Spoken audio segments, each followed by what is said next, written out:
Assalamualaikum warahmatullahi wabarakatuh. Perkenalkan kami dari kelompok 1 dengan anggota saya sendiri Najliah Trininasari dengan NPM 230107021. Saya Faizal Dwi Perdana dengan NPM 230207012. Saya Dinda Syarlamati Zazara dengan NPM 23020070001. Saya Nurul Rahmawati dengan NPM 230207022. Saya Erik Setiono dengan NPM 230107011. Dibuatnya video ini adalah untuk memenuhi tugas dari mata kuliah toksikologi lingkungan. Di video ini kami akan memaparkan kasus pencemaran logam berat klorin. Selamat menyaksikan.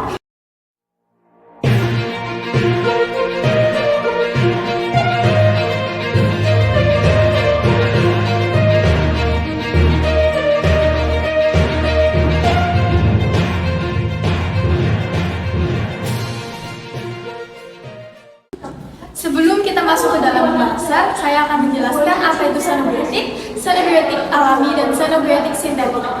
Sanabiotik sendiri berasal dari bahasa Yunani yaitu xenos yang artinya asing, dan biotik berasal dari kata bio yang artinya hidup. Sanabiotik merupakan bahan kimia baik alami maupun sintetis yang berasal dari lingkungan dan masuk ke dalam tubuh manusia atau binatang sebagai benih asing. Sedangkan sanabiotik alami adalah zat yang secara alami terdapat pada tumbuhan atau hewan dan sebenarnya merupakan salah satu mekanisme dari tumbuhan tersebut untuk melawan serangan dari predatornya. Dan untuk sanabiotik sintetik adalah sanabiotik yang dibuat oleh manusia secara sintetis ataupun sampah dari suatu produksi yang dibuang ke lingkungan. Pengertian logam berat. Logam berat merupakan elemen penting dengan berbagai aplikasi, namun juga dapat berbahaya bagi kesehatan manusia dan lingkungan. Logam berat umumnya didefinisikan sebagai logam dengan densitas berat atom atau nomor atom tinggi. Paparan logam berat dapat berdampak buruk bagi kesehatan manusia dan lingkungan. Dampak ini dapat bervariasi tergantung pada jenis logam berat, dosis, dan durasi paparan.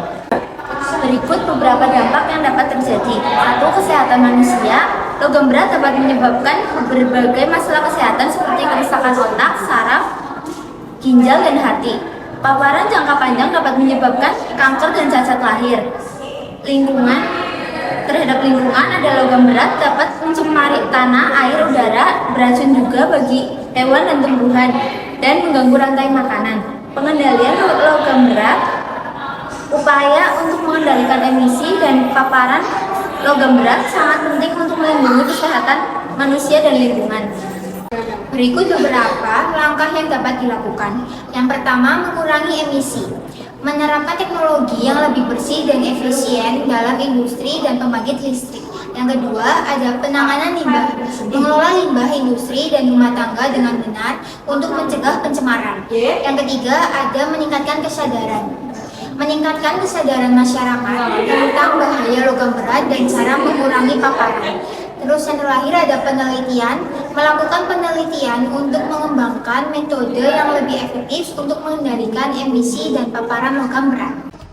Berikut adalah video dari kasus pencemaran logam berat klorin di perairan Sungai Langsa yang terletak di Kecamatan Langsa Timur, Kota Langsa, Provinsi Aceh. Peneliti dari Ecological Observation and Wetland Conservation atau ECOWAS bersama Forum Konservasi Leisure atau FKL menemukan kandungan klorin dan mikroplastik di air Sungai Langsa. Uji sampel dilakukan di 3 lokasi yang berbeda, mulai dari intake atau lubang asupan PDAM Tirta Kebunyeng hingga Desa Marendadaya. Dari hasil uji sampel, diketahui tingkat pencemaran air di Sungai Langsa telah melampaui ambang batas dan berbahaya bagi makhluk hidup. Direktur Ecological Observation and Wetlands Conservation atau Ekoton, Riki Arisandi menyebutkan dari hasil penelitian ditemukan kandungan klorin 0,13 sampai 0,35 part per million atau ppm. Selain itu, air sungai juga mengandung logam berat tembaga yang ditemukan sebesar 0,03 sampai 0,08 ppm. Hal ini juga melebihi baku mutu sebesar 0,2 ppm. Kandungan tersebut melebihi baku mutu sebesar 0,03 ppm sesuai dengan peraturan pemerintah nomor 22 tahun 2021 tentang penyelenggaraan lingkungan hidup. Logam berat klorin ini sebenarnya memiliki fungsi. Mungkin sebagian orang belum mengetahui fungsi dari klorin tersebut. Zat kimia satu ini memang seringkali digunakan untuk membasmi kuman dan sebagai penjernih air di kolam renang. Namun, klorin dapat membahayakan kesehatan jika penggunaannya kurang tepat. Klorin sangat mudah ditemukan dalam kehidupan sehari-hari karena berbagai manfaat yang diberikannya. Meski demikian, paparan klorin juga menimbulkan beberapa masalah kesehatan seperti Iritasi kulit. Risiko terjadi iritasi kulit akibat klorin akan meningkat jika Anda terpapar klorin dalam jumlah yang besar. Misalnya saat Anda berenang di kolam renang yang menggunakan klorin dengan kadar yang tinggi. Reaksi alergi yang muncul adalah gatal dan kemerahan. Terkadang paparan klorin juga bisa menyebabkan kulit bersisik dan kering. Hal ini dikarenakan klorin mampu mengikis minyak alami pada kulit. Inilah alasan mengapa kulit terasa kering dan seperti tertarik saat berenang.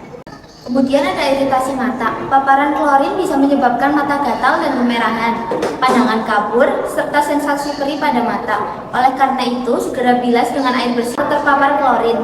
Anda juga dianjurkan untuk menggunakan kacamata renang saat berenang di kolam renang yang mengandung klorin.